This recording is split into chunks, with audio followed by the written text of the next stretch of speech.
Caríssimos irmãos, salve Maria! Hoje estamos aqui para mais um programa e desta vez para tratarmos de um tema muitíssimo atual. Um tema que está relacionado com estes tempos de pandemia.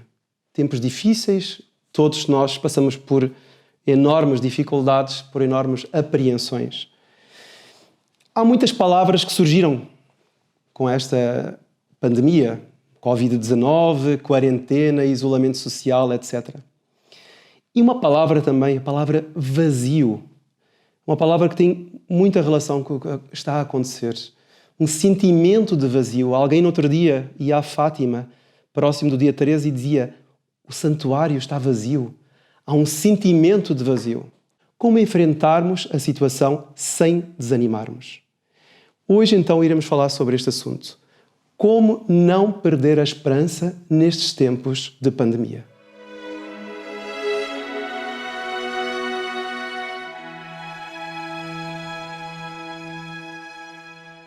O que é o sentimento de vazio ou o sentimento de abandono?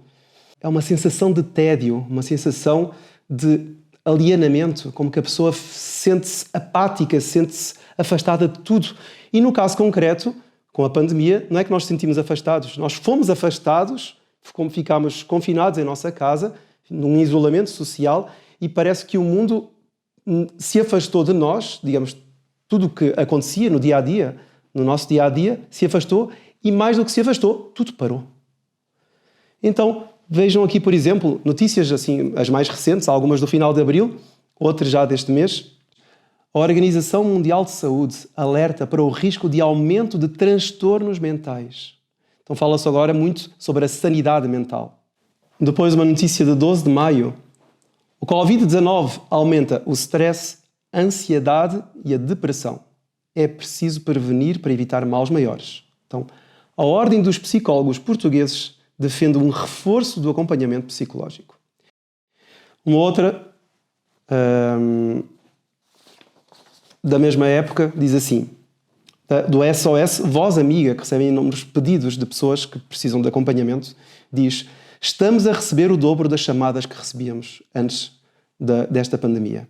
Então diz assim, o número de pessoas que telefonavam para a SOS Voz Amiga, a mais antiga linha telefónica de prevenção do suicídio em Portugal, tem aumentado desde o início da pandemia do Covid-19, avança o Expresso.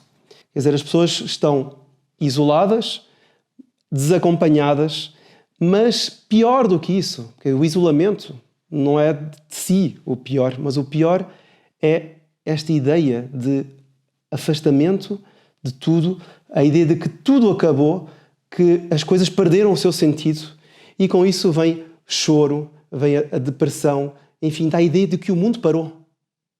O mundo acabou. Agora, à parte das causas, tenham sido naturais ou não tenham sido naturais, podemos nos perguntar, a quem é que aproveita?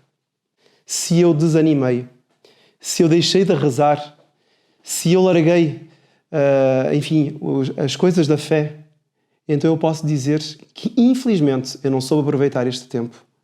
E a quem é que ele aproveitou? Evidentemente que aproveitou ao inimigo da nossa natureza, aproveitou ao demónio. E como é que ele faz, então, para nos atacar no ponto mais fundamental da nossa salvação, que é precisamente a esperança? Eu vou dar uma metáfora. Imaginemos um atleta. Aliás, metáfora esta que é dada pelo próprio apóstolo São Paulo. Nós somos atletas de Cristo.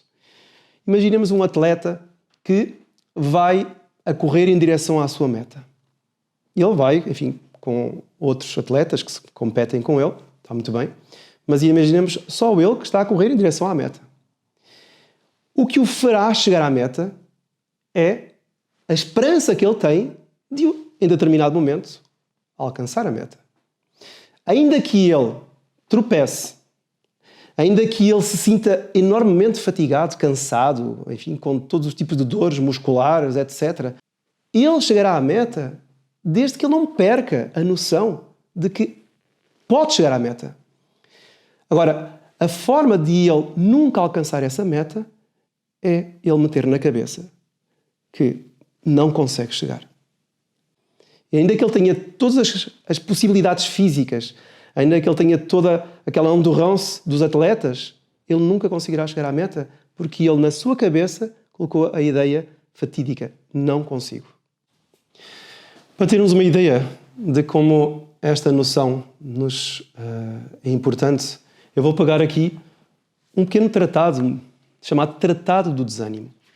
E este Tratado do Desânimo mostra que de todos os perigos que nós recebemos com as tentações, que o demónio nos tenta, enfim, constantemente, a pior tentação de todas é a tentação contra a virtude da esperança. Diz ele assim: o desânimo é a tentação mais perigosa que o inimigo da salvação dos homens pôs por obra.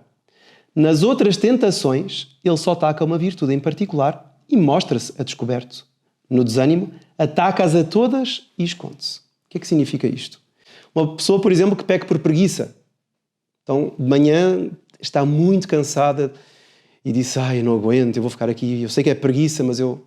Estando a ser tentado pela preguiça, ele não está a ser tentado, ao mesmo tempo, contra a virtude da fé, nem contra a virtude da esperança. Quer dizer, ele está a ser tentado por preguiça, ou seja, está a ser tentado para encostar o corpo, não fazer aquilo que deve fazer, não se levantar no horário que deve levantar. Mas, diz este autor, quando nós somos atacados na esperança, na virtude da esperança, ou seja, quando nós temos uma tentação de desânimo, ou seja, nós temos uma tentação de entregar os pontos. Entregando os pontos, nós estamos perdidos, porque nenhuma outra virtude vai subsistir.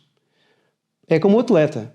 Ele pode ter as forças todas do mundo, ele pode ter todas as potencialidades para chegar à meta, mas se ele meteu na cabeça, se ele desanimou, ele não consegue chegar à meta, ele nunca irá lá chegar.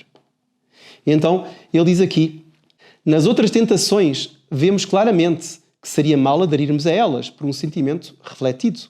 As outras tentações nós percebemos. Eu sei que estou a agir mal, porque eu estou com preguiça, ou eu sou que estou a agir mal, porque eu estou a comer demais, isto é gula. Eu tenho um ato refletido, eu tenho noção. Pode ser que eu não tenha força para lutar contra isso, mas eu tenho a noção. Mas, no desânimo, diz ele aqui, disfarçado sob 1000 formas, acreditamos ter razões as mais sólidas para nos deixarmos guiar por esse sentimento e não consideramos o desânimo como uma tentação.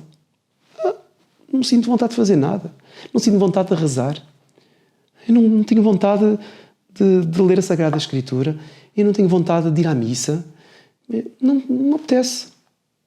Isso é o desânimo e ataca todas as virtudes. Já dizia um grande estratega, um grande militar alemão do século XIX, Clausewitz, ele dizia que a melhor forma de nós vencermos o nosso inimigo, é tirar-lhe a vontade de lutar. E é precisamente isso o que o demónio faz quando nos ataca com o desânimo. Tira-nos a vontade de lutar. E tirando-nos a vontade de lutar, está tudo perdido. E por isso é que vários autores, enfim, o próprio Catecismo fala disso, vários autores dizem que o pior ataque à nossa salvação, caríssimos irmãos, é o ataque contra a virtude da esperança. Seja por presunção, ou seja, a crença de que eu posso me salvar sem méritos próprios, sem esforço, sem oração, etc. É um pecado contra a esperança, presunção. E o desespero, ou seja, o desânimo. E todos os autores são unânimes em dizer que entre a presunção e o desânimo, este último, o desânimo, é o pior defeito que nos pode vir por cima. Porque o desânimo tira-nos, como falámos, toda a vontade de lutar, toda a possibilidade de vencermos-nos, ou toda a possibilidade de ultrapassarmos as dificuldades.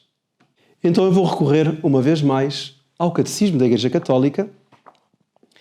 O Catecismo diz-nos que a esperança é aquela virtude teologal pela qual desejamos o reino dos céus e a vida eterna como nossa felicidade.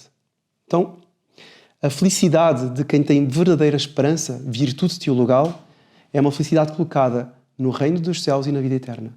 Ainda que nos tirem os bens terrenos, ainda que nos tirem o relacionamento social, evidentemente que nós somos seres humanos, nós vamos ficar abalados com isso, mas não vamos perder o essencial, que é o relacionamento com Deus, que é o que nos faz esperar alcançar os céus. São Paulo vai dizer numa das suas epístolas que a esperança não desilude, porque o amor de Deus foi derramado em nossos corações.